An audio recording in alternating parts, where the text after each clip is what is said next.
Hello everyone and welcome back to Math Bold Master. আৰম্ভ কৰো আমাৰ আজিৰ সেশনটো। তো ক্লাছ 7 ৰ চেপ্টাৰ নম্বৰ 3 ডেটা হেণ্ডলিঙৰ আমি আহি যাওঁ লেসন নম্বৰ 3 যোনটো হৈছে মিডিয়ান। তো আমি এতিয়ালৈকে এৰিথমেটিক মিন, ৰেঞ্জ আৰু মোড ওলাবলৈ শিকিলো আৰু ইহঁতৰ ইম্পৰ্টেন্সবোৰ গম পালো কোনটো কেছত আমি মোড ইউজ কৰোঁ কোনটো কেছত আমি মিন ইউজ কৰোঁ। যদি অলপ কনফিউজন আছে তো মই সাজেষ্ট কৰিম প্ৰিভিয়াছ ভিডিঅ'ছখিনি চাই ল'বা। আজি আমি আৰম্ভ কৰিম এটা নতুন টপিক মিডিয়ান। তো একচুৱেলি আমাৰ যেতিয়া ষ্টেটিষ্টিক্স কৰা হয় যে আমাৰ তিনিটা বস্তু সদায় ইউজ হয় খুব যোনটো হৈছে এটা মিন, মিডিয়ান আৰু মোড। তো যিহেতু মিন আৰু আমি মোড অলৰেডি কভাৰ কৰিলোঁ আৰু সিহঁতৰ ইউজটো গম পালোঁ, আজি আমি এই থাৰ্ড টাইপলৈ আইডিয়াটোলৈ আহি যাওঁ যোনটো হৈছে মিডিয়ান। মিডিয়ান কিনো হয়? অ'কে, যিহেতু ভিডিঅ' ছেশ্যন হয় ভিডিঅ'টো চাম আৰু ষ্টেপ বাই ষ্টেপ আমি শিকিবলৈ চেষ্টা কৰিম। So' let us begin. Let's talk about some interesting questions. Like, how is the poverty line decided in a country? Or how are the exam cutoffs are decided? তো দুটা এক্সাম্পলৰে আমি আৰম্ভ কৰিম। How is the poverty line decided? Poverty line হৈছে দৰিদ্ৰৰ সীমাৰেখা এটা থাকে। তো আমাৰ দেশৰ দৰিদ্ৰৰ সীমাৰেখাটো কেনেকৈ ডিচাইড কৰে, কোনে ডিচাইড কৰিলে? দৰিদ্ৰৰ সীমাৰেখাৰ এটা চিম্পল এক্সাম্পল যদি দিওঁ, আমাৰ এটা ডেইলি ইনকাম এটা থাকে। তো সেই ডেইলি ইনকামৰ তলত যদি কোনোবাই ইনকাম কৰি আছে তো সেইটোকে আমি কওঁ এইটো পভাৰ্টি লাইনৰ তলত আছে। আৰু সেই ইনকামৰ ডেইলি ইনকামৰ ওপৰত যদি থাকে তেনেহ'লে আমি ক'ম সেইটো পভাৰ্টি নহয়, এইটো ঠিকে থাকে আছে। ঠিক তেনেকৈ এনাডাৰ এটা এক্সাম্পল হৈছে how are the exam cut off decided. তো এক্সামত এটা টাৰ্ম বহুত ইউজ কৰে, এক্সাম দিয়াৰ পিছত কাট অফ বুলি কয়। কাট অফৰ মিনিংটো এইটো হৈ গ'লে এটা পাৰ্টিকুলাৰ মাৰ্কছ থাকিব 100ৰ ভিতৰত। ত' লেটছে 100ৰ পেপাৰ হৈছে, 100ৰ পেপাৰৰ ভিতৰত লেটছে এটা কাট অফ গৈছে 85। তো 85 যদি কাট অফ গৈছে ই মিনিংটো কি হয়? ইয়াৰ মিনিংটো এইটোৱে হয় যদি কোনোবাই বোলে 84.73 পাইছে তেনেহ'লে সেইটো ৰিজেক্ট হৈ যাব। বা এনি ষ্টুডেণ্ট যদি 85 পাইছে বা 85ৰ ওপৰত পাইছে, যেনিবা 85.2 পালে, তো এইখিনি ষ্টুডেণ্ট ছাকচেছফুল হৈ যাব। এতিয়া কথাটো আহিছে এই নাম্বাৰটো কেনেকৈ ডিচাইড কৰা গ'ল যে 85টো কাট অফ হ'ব? বিকজ নেক্সট এক্সাম ছেইম এক্সামটোৱে যদি আকৌ 2 বছৰৰ পিছত কোনোবাই পাতে তো হ'ব পাৰে 85 নহয় পেলাই 83 হ'ব পাৰে বা ইভেন বাঢ়ি পেলাই 91 হৈ যাব পাৰে। এতিয়া কথাটো হৈছে কাট অফ চেঞ্জ হৈ থাকে, বাট এই কাট অফটো ডিচাইড কেনেকৈ কৰে, ৰাইট? ঠিক তেনেকৈ পভাৰ্টি লাইন কেনেকৈ ডিচাইড কৰে, এইবোৰ বহুত ইম্পৰ্টেণ্ট কুৱেশ্যন হয়, আমি পাই থাকোঁ ডেইলি লাইফত। তো এইটোৰ আনচাৰ আমি এই ভিডিঅ'টোতে পাই যাম। We often wonder why somebody just over a particular line is considered, say, not poor, and just below that line is considered poor. Or for that matter, when you apply to some college, just by 1 mark you may lose the seat or you might get the seat. Just consider the data set that I've drawn here. I've shown it using different dots, and that's not the point basically. But the idea is, let's say this is, say, some college, and we have got so many applications, and these dots are showing marks.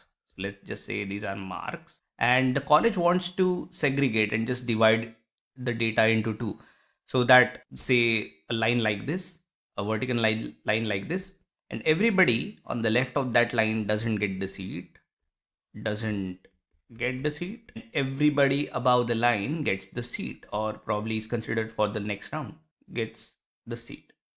এতিয়া এইটো বুজিবলৈ কাৰণে আমি এনেকৈ কৈ লওঁ, ইয়াতে numbers লোৱা নাই, ইয়াতে জাষ্ট আমি কৈছোঁ যে কেইটামান মাৰ্কছ পাইছে যোনটো আমি ডটেৰে ৰিপ্ৰেজেণ্ট কৰিছোঁ। ঠিক আছে, 1 2 3 4 5 6 7 8 9 10 11 12 এটা কৈছোঁ যে এনেকুৱা মাৰ্কছ হয়। ঠিক আছে, 12টা এনেকৈ ডিফাৰেণ্ট টাইপছ অফ মাৰ্কছ আছে। আৰু এতিয়া ইয়াতে স্কুল এখনে এনেকৈ ডিচাইড কৰিলে, এনেকৈ এটা লাইন এটা ড্ৰ কৰিলে যে এই লাইনৰ তলত এই মাৰ্কছবোৰ যদি পাইছে তেনেহ'লে সেইটো ৰিজেক্ট হৈ যাব। আৰু যদি এই লাইনৰ ওপৰত থকা পইণ্টছৰ যিয়ে মাৰ্কছ হয় সেইটো যদি পাইছে, কোনোবাই যদি এইটো মাৰ্কছ পাইছে তেনেহ'লে সেইটো একচেপ্ট হৈ যাব। ঠিক আছে, একচেপ্ট। তো এতিয়া So which data do you choose to draw the line in between? And কথাটো আহি যায় এতিয়া আমি এই লাইনটো কেনেকৈ কৰি দিওঁ, এইটো ডিচাইড কেনেকুৱা হ'ল। that's where we want to study median. And median is also a measure of central tendency. তো এতিয়া এই লাইনটো কোনখিনি ড্ৰ কৰা হয় এইটো কনচেপ্টটো আমি বুজিবলৈ কাৰণে আমি এই টপিকটো আমি আৰম্ভ কৰিম যোনটো হৈছে মিডিয়ান। মিডিয়ানৰ এটা ডিফাৰেণ্ট নেম হৈছে যোনটো চেণ্ট্ৰেল টেণ্ডেঞ্চি বুলি কোৱা হয়, central tendency. And it is usually used to divide the data into two major groups, mostly, where mean or mode might not be the best cases.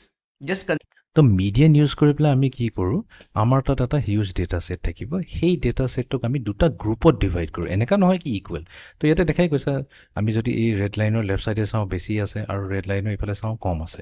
নাই, আমি সেইটো কৰা নাই। আমি জাষ্ট কি কৰিছোঁ, দুটা গ্ৰুপত ডিফাইন কৰিছোঁ। এটা ৰিজেক্টেড গ্ৰুপ হৈ গ'ল আৰু এটা একচেপ্টেড গ্ৰুপ হৈ গ'ল। তো এই লাইনটো যোনটো হৈ গ'ল, এইটোৱে হৈ যাব আমাৰ এটা মিডিয়ান।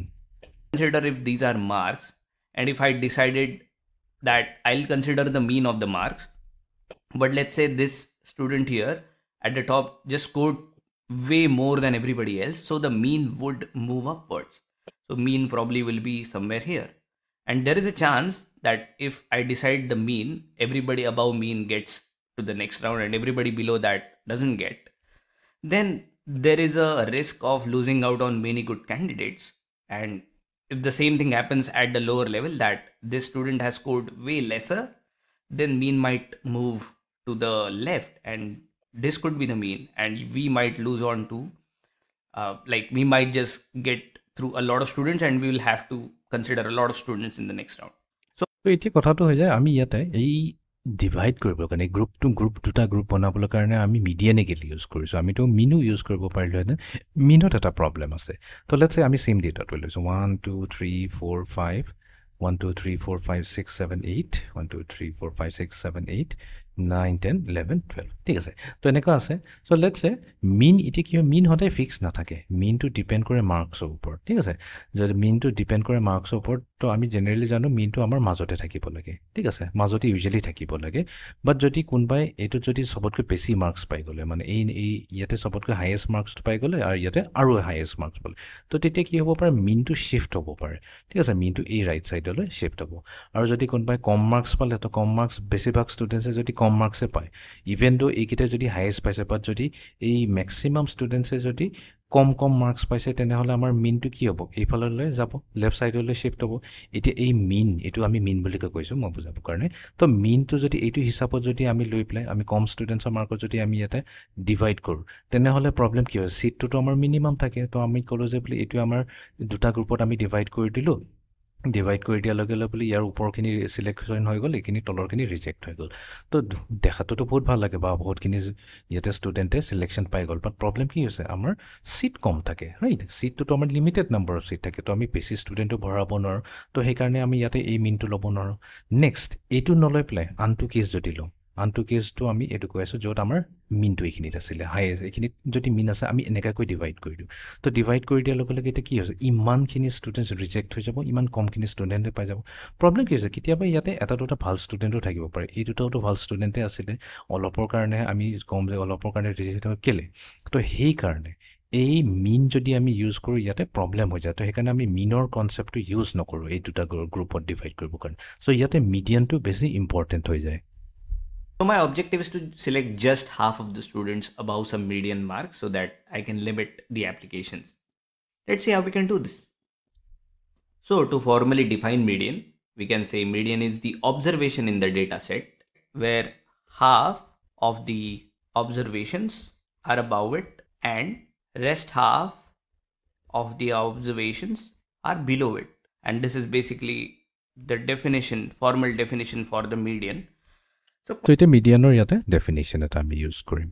তো মিডিয়ানৰ যোনটো ফৰ্মেল ডেফিনেশ্যন, তো মিডিয়ানৰ ডেফিনেশ্যন এইটো হৈছে, আমি এনেকৈ এটা লাইন ড্ৰ কৰিম ছাচ ডেট আধা অবজাৰভেশ্যন, আধা ডেটাটো লাইনৰ একফালে থাকিব আৰু আধা অবজাৰভেশ্যন ইয়াৰ ইটো ছাইডে থাকিব, ইয়াৰ আনফালে থাকিব। তো এইটো হৈ গৈছে আমাৰ মিডিয়ানৰ formal definition. Quite clearly, now we will just have a data set and our objective will be to decide the observation, which just separates the data into. So let's just have a data set. So you see a data set like this. We have different numbers.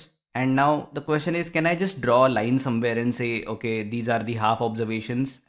তো ইয়াতে আমাক কেইটামান data দিছে। তো ইয়াতে আমি note down কৰিলোঁ 2 5 9 6 3 2 2 5 6 7 7 10 5 2 3 9 10 ইয়াতে কেইটামান আমাক দিছে আনঅৰ্গেনাইজ ডেটা দিছে আৰু ইয়াৰ মিডিয়ানটো উলিয়াব লাগে তো ইয়াৰ মানে কি আমি কোনোবা মাজতে বোলে এনেকৈ লাইন এটা ড্ৰ কৰিলোঁ এইটো দুটা পাৰ্টত আমি ডিভাইড কৰিলোঁ তো এইটো হৈ যাব নেকি মিডিয়ান মিডিয়ান তেনেকৈ নলয় মিডিয়ান নোলোৱাৰ কাৰণে এটা টেকনিক এটা আছে and these are the half observations, and I'll just choose value in the middle.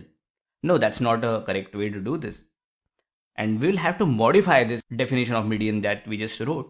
Basically, what we want is half of the observations below the median should be lesser than the median, and half of the observations which are on the other side of the median, say at the upwards of the median, should be greater than the median. And so, half of the observations are greater than the median, and the other half is lesser. So now ইয়াতে অলপ technical হৈ যায় মিনিংটো তো বাট চবতকৈ চিম্পলেষ্ট ৱেটো হৈছে এতিয়া আমি এই যোনটো আমাৰ আনঅৰ্গেনাইজ ডেটাটো আছে ইয়াতে এটা বস্তু চালে চবতকৈ সৰু নাম্বাৰ কোনটো হয় চবতকৈ সৰু নাম্বাৰ হৈছে 2 তো এতিয়া আমাৰ 2 কেইবাৰ আছে ইয়াতে 1 2 3 4 চাৰিবাৰ আছে ঠিক আছে তো আমি কি কৰিম লিখি ল'ম চাৰিবাৰ লিখি ল'ম 2 2 2 2 এনেকৈ আমি চাৰিবাৰ লিখিলোঁ নেক্সট ইয়াতকৈ নেক্সট 2তকৈ অলপ ডাঙৰ নাম্বাৰটো কি আছে 3 3 কেইবাৰ ৰিপিট হৈছে ইয়াতে এবাৰ দুবাৰ ঠিক আছে তো আমি লিখি ল'ম 3,3 নেক্সট এতিয়া আমাৰ আছে 4 আছে নে ইয়াতে 4 নাই তাৰপিছত 4ৰ পিছত 5 আছে ঠিক আছে 5 1 2 3 3 টাইমছ আছে তো আমি ইয়াতে লিখিলোঁ 5,5,5 নেক্সট 5ৰ পিছত আহিব 6 আছে ইয়াতে 1 2 দুবাৰ আছে তো 6,6 নেক্সট আছে আমাৰ 7 ইয়াতে আছে এবাৰ দুবাৰ তো 7,7 নেক্সট 8 আছে নেকি ইয়াতে 8 নাই 9 আছে য়েছ 9 আছে 9 1 2 দুইবাৰ আছে তো আমি দুবাৰ 9 লিখি ল'ম 9,9 এণ্ড দেন ফাইনেলি 10 আছে আমাৰ দুইবাৰ দুবাৰে আছে 10,10 আমি এবাৰ কাউণ্ট কৰিলোঁ মেটচ হৈ আছে নাই 1 2 3 4 5 6 7 8 9 10 11 12 13 14 15 16 17 তো আমাৰ যেতিয়া এৰেঞ্জ কৰিলোঁ 1 2 3 4 5 6 7 8 9 10 11 12 13 14 15 16 17 ইয়াতো 17 তাৰমানে আমি গোটেইখিনি ডেটা আমি এৰেঞ্জ কৰি ল'লোঁ প্ৰপাৰলি এতিয়া মিডিয়ান আমি কেনেকৈ আঁকিম তো মিডিয়ান আঁকিবৰ কাৰণে চবতকৈ বেষ্ট হয় আমি কি লাষ্টৰ এই লেফ্ট ছাইডৰ পৰা আৰু ৰাইট ছাইডৰ পৰা চাম দুটা আমি গুচাই যাম এইটো বুজিবৰ কাৰণে ইজি হ'ব এইটোক আৰু এইটোক আমি নেচাম গুচাই দিলোঁ এইটো আৰু এইটোক গুচাই দিম নেক্সট এইটো আৰু এইটো গুচাই দিম মানে আমি পেয়াৰ বনাম লাষ্টৰ পেয়াৰ তো এইটো দেখুৱাম তাৰপিছত এইটোক আৰু এইটোক গুচাই দিলোঁ এইটোক আৰু এইটোক গুচাই দিলোঁ এইটোক আৰু এইটোক গুচাই দিলোঁ এইটোক আৰু এইটোক গুচাই দিলোঁ এইটোক আৰু এইটোক গুচাই দিলোঁ তো আমাৰ কি থাকিল এটাই থাকিল এইটো এটা লগত গুচাবলৈ নাই এইটো অলৰেডি আমি মাজত আহি গ'লোঁ তো তাৰ মানে আমাৰ এইটোৱে হৈ যাব মিডিয়ান তো আমি কৈছোঁ এই 5টো হৈ গৈছে মিডিয়ান আমি এতিয়া যদি ডেফিনেশ্যনত চাওঁ এই লাইনৰ মতে কি হয় আমি দুটা পাৰ্টত আমি ডিভাইড কৰিলোঁ এইটো এটা পাৰ্ট হৈ গ'ল এইটো এটা পাৰ্ট হৈ গ'ল এতিয়া আমি কাউণ্ট কৰোঁ ইকুৱেল হৈছে নাই 1 2 3 4 5 6 7 8 আৰু ইয়াৰ 5ৰ ৰাইট ছাইডে কি আছে 1 2 3 4 5 6 7 8 8টা আছে ইকুৱেল পাৰ্টত হৈ গ'ল আৰু ডিভাইড কৰাৰ পিছত এইটোও আমি গম পাইছোঁ যে আমাৰ এই ৰাইট ছাইডে থকাটো লেফ্ট ছাইডতকৈ ডাঙৰ হয় তো সেইকাৰণে আমাৰ ইয়াতে মিডিয়ান কি হৈ যাব আমাৰ মিডিয়ান হৈ যাব এই 5টো now what we'll have to do is to arrange the data in the increasing or a decreasing order. So let's just arrange the data in increasing order. So let's write 2 and then we will have the rest of the 2's. So we have 1 2 3 4 2's. So that's how we'll write 2's, which is the least value in the data set. And then we'll go for 3. So there is 1 2 3's, I guess. So yes, 2 3's. Then we will go for 5 because we don't have a 4. 5 and then another 5 and another 5. So there are 3 5's. Then we'll go for 6. 1 2 and there are 2 6's. So 2 6's. Then 7's. So I think there are 2 7's. Perfect. Then I don't think there is a 8, but there is a 9. 1 9 and the second one. So there are 2 9's and 2 10's. So this is how we have arranged the data in the increasing order. And now we can easily select a data observation which separates the data in two parts. If you notice, we are working with odd number of observations because it's easier to spot the middle value. So let's count how many data observations we have. We have 1 2 3 4 5 6 7 8 9 10 11 12 13 14 15 16 17. So because we have 17 observations, if we choose some middle value, there should be 8 values to the left of it and 8 values to the right of it. So let's just go for the 9th value from the left, and that will be this 5 here. So this is the median, and easy to see that these are 8 observations and these are 8 observations here, and the 8 observations on the left are less than 5 and 8 observations on the right are greater than 5.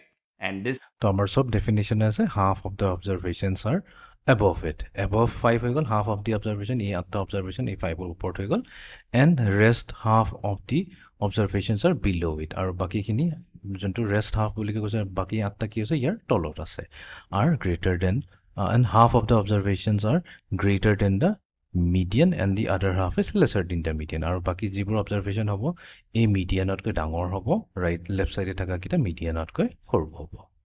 This is the median that we have found. And median was the 9th number from the left. And because we have n observations where n is odd, then the position of the median value would be n plus 1 divided by 2. I'll encourage you to find out what is the position of the median when we have even number of observations. Just a hint, the median is a value that is available in the dataset when the number of observations are odd. But when the number of observations are even, the median is not available in the dataset, and then you will have to find out the median from two values in the dataset, two mid values. So I'll encourage you to find out how we can do that.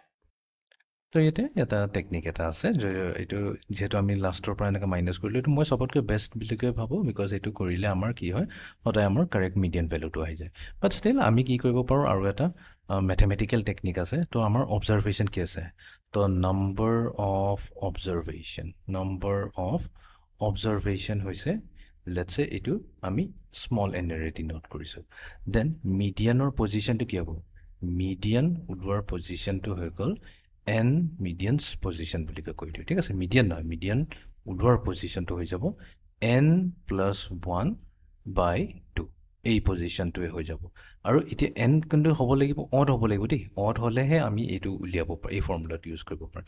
তো আমাৰ কেছত কি আছিলে 17 আছিলে, তো আমি যদি ইয়াতে put কৰি দিওঁ এনৰ জেগাত 17 plus 1 divided by 2, তো 17 plus 1 হৈ যায় 18 divided by 2 হৈ যায় কি হৈ যায় 9। তো তাৰমানে আমাৰ যোনটো 9 পজিশ্যনত ডেটাটো থাকিব সেইটো হৈ যাব আমাৰ মিডিয়ান। কাউণ্ট কৰি ল'লে হ'ল 1 2 3 4 5 6 7 8 9। তো 9 পজিশ্যনত আমি পাইছিলোঁ আমাৰ মিডিয়ানটো। এইটোৱে হৈছে মিডিয়ান ওলোৱাৰ টেকনিক। তো এইটো আছিলে আমাৰ আজিৰ ছেশ্যনটো। চ' আজিৰ ছেশ্যনটো এইখিনিতে সমাপ্ত কৰিলোঁ। ভেৰি ইম্পৰ্টেণ্ট টপিক আছিলে মিডিয়ান কি হয়।